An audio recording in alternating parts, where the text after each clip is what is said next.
Namaste everyone. A few days ago, I had the privilege of trekking the magnificent Himalayas, reaching the altitude of 12,500 feet at the age of 52. Though it was a fulfilling experience at that age, the best thing is doing alongside my spirited Shriites.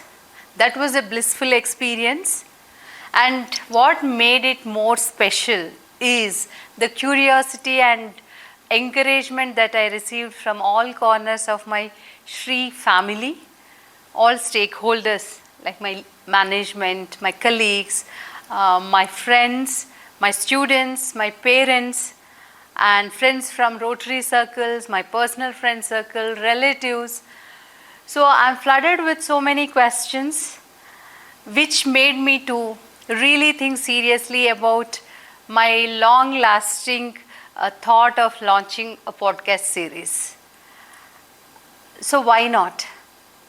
Immediately here I am with you all to answer those questions. Though I got many questions, today in this podcast series, I would like to answer few questions which are very close to my heart. The series is not about trekking. It's much more bigger than that. It's about life. It's about resilience. It's about grit, perseverance. It's about how to move forward when we are at crossroads of our life, whether it is at the foothills of a mountain or entering into a new chapter of life. What attitude makes us evolve as a person? It's all about that part of a person's journey. I want to do this episode in the format of question and answers. May I have my questions, please? First question. You recently took on a new challenge, the Himalayan trek. What drives you to keep trying new paths? In my life, at many crossroads, life has thrown many surprises. I have embraced those surprises and challenges and have come out of it. Sometimes I feel, let me surprise the life. So whenever I get this thought, I try to take up something new so that I test my threshold to regain the new energy and move on, getting myself ready to take more surprises that life throws at me. Can you share your journey to 12,500 feet? If I have to share my journey about 12,500 feet, I have to go back to 2017, the inception year of the Sri Ram Universal School. As the founder principal, I have envisioned my Shriites to go on a Himalayan trek. However, last year, making this journey a reality became very personal when I have gone rock bottom of my life in terms of my health deterioration undergoing a surgery. I thought I have to make it. When everyone was saying that I have to take care of my health and don't stretch myself and be cautious and limit my action mode moments, I thought this is not the end of life, and what I have envisioned, I should make it a reality before it is too late, and took it very personal. And the warm-up for this Himalayan trek started with the thought that I have to do a marathon first, and that has happened on March 9th, 2025. Just 2 months back. That gave me a, go ahead or a nod, making me to understand that when I could do 10K marathon without any practice or a regular routine, in terms of fitness or an exercise regime, why can't I do a trek? Why can't I roll out? And I strongly believe that universe is with us, and when our intentions are strong and good, universe conspires to make it happen. That's when the program has come, everything fell in place, and everyone was surprised when I said that I am on the trek. I am one of the staff members accompanying students. From that day, I was mentally preparing, though I didn't do anything physically, which actually I was supposed to do. And I can't forget few people who made my trek very successful, because without them, I could not have done. One is my daughter, who encouraged me, coming on the trek, taking care of me at every step. And my student Siddharth Moa, who actually gave me his stick, saying, Jyothi ma'am, you depend on this stick throughout. And without a stick, he managed his entire trek, encouraging me at every moment. So all my students saying, Jyothi ma'am, you can do it. My colleagues who are on the trek saying, ho jayega Jyothi ma'am, you can do it. And how can I forget Sherpas and camp guides at every, whenever I took a break for 5 minutes, when I was feeling tired, when I was really conscious and getting scared, looking at the dangerous heights and very difficult terrain, माँ जी आप कर सकते हैं, आप अच्छा कर रहे हो. Even today, I really, those words echo in my ears. माँ जी आप कर सकते हो. Maybe those words will make me to take up any challenge going forward too. So at 9,000 feet, when 20 of my students, because of their health and the weather condition, suddenly weather changed, and camp guides were told us that you can't reach 12,500. Sometimes it happens that we have to stop at 9,000 feet because we can't go ahead in the snow if it rains. Fortunately, we had experience of, touching hailstones and enjoying that weather and having campfire, being doubtful about the next day. When our camp guide told, tomorrow agar sunrise hoga ma'am, 12,000 feet ka journey hoga. Sunrise nahi hota, to at any cost we are not going to allow you to step forward. So we were praying for the sunrise, we were singing songs. The whole night there was a lot of apprehension. We were actually, detailing about every alternate solution, or first option, second option, third option, who is going to move forward, who is going to stay if they can't make it. Because the way the camp people explained is really scary for a minute for the children who are not keeping well. And even as elders, we were apprehensive. Is it a good choice to take the students when the weather conditions are not favorable? But we were thinking, if we have to make it, the sun is going to rise the next day. Then with a lot of difficulty we slept. The next day we could see clear clouds, though the terrain was wet because of the fog and because of different weather. We could see dewdrops on the grass, on the leaves of the trees, and it was beautiful morning.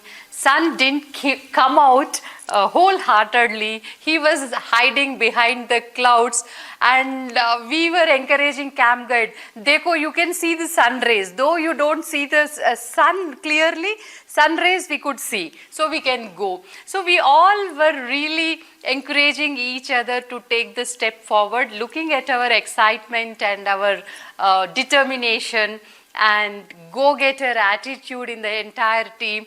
Camp guide gave a green signal, and we all were just on the top of the world with that feeling that, okay, we are going to make it.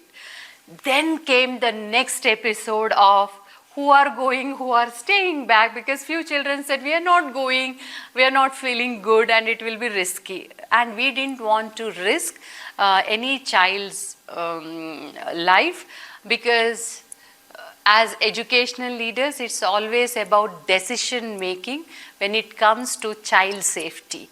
For us, the priority is child safety. So we didn't force, we said it's up to you, and 20 students decided to stay back at 9,000 feet. And so sweet of Vijeta ma'am that one of our colleagues said, Jyothi ma'am, I'm going to stay back with children, because I had treks, I did treks earlier also. So sweet of her, because it's a commitment, that one of us should stay back with the children. And many suggested, Jyothi ma'am, you also stay back, it's not advisable. But I thought, if it is not now, it's never. Let me test my boundaries.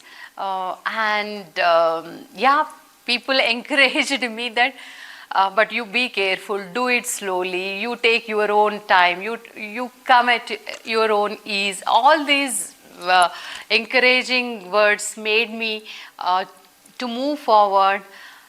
And when we reached the summit, no words in my dictionary to express my feeling.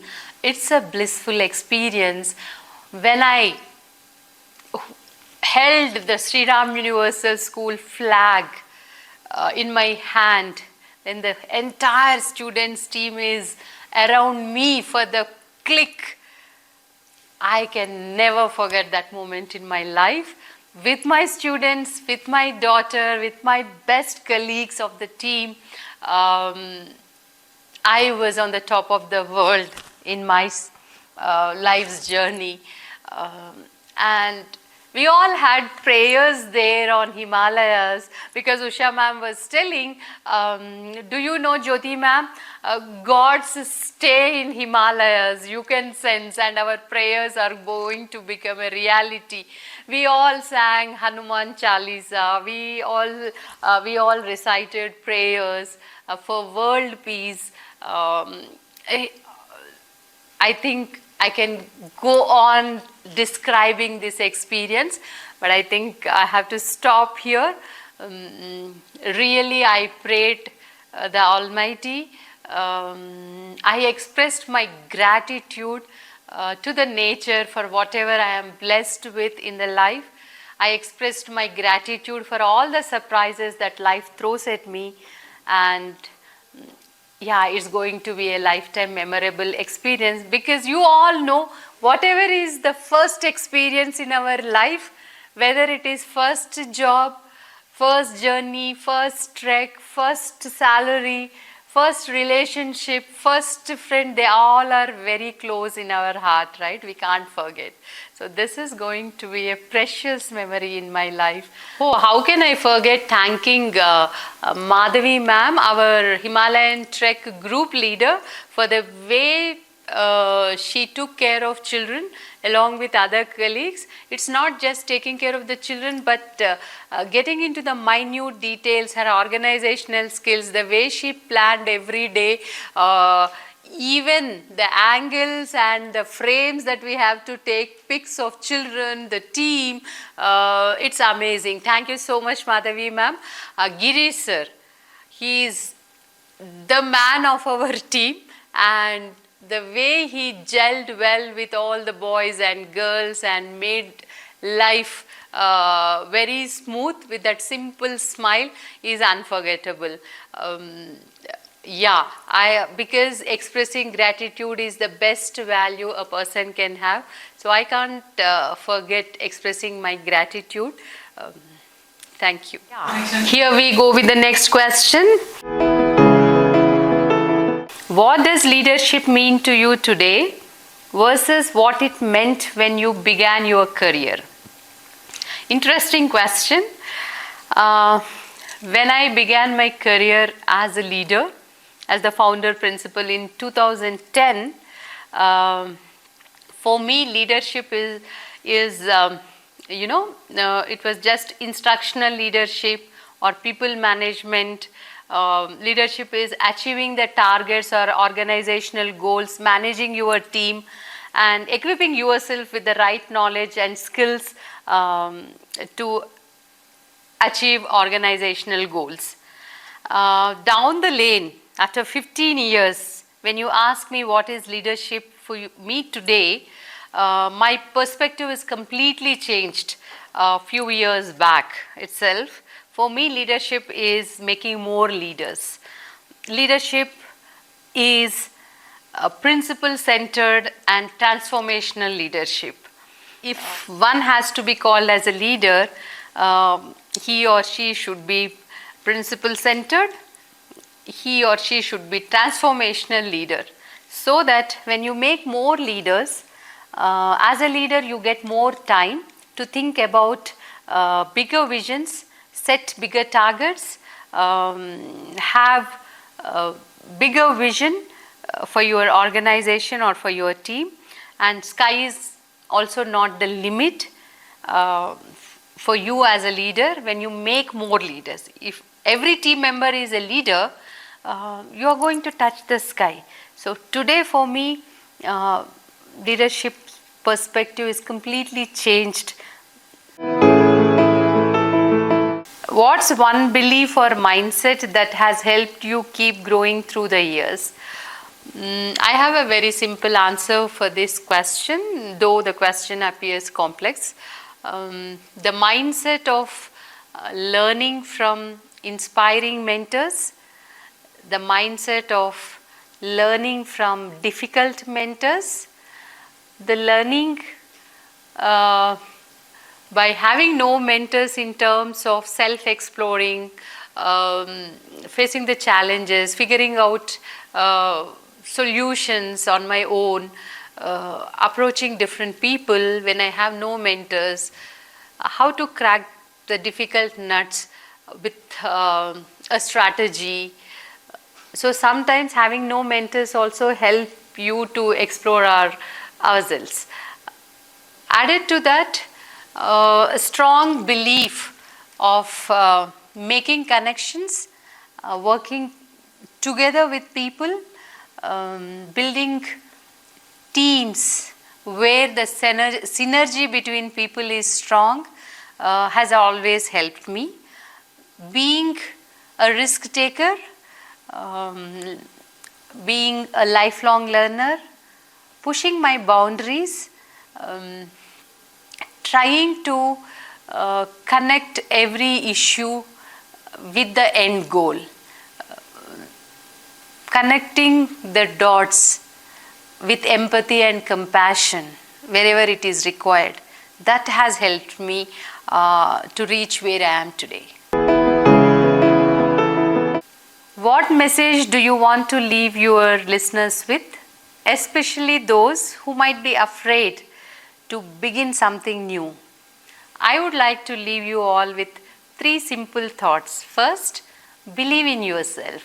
Second, one thing at a time, one step at a time.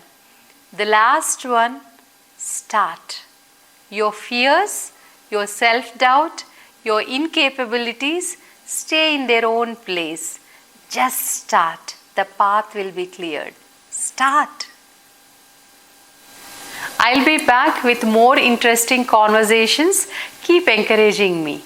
Thank you.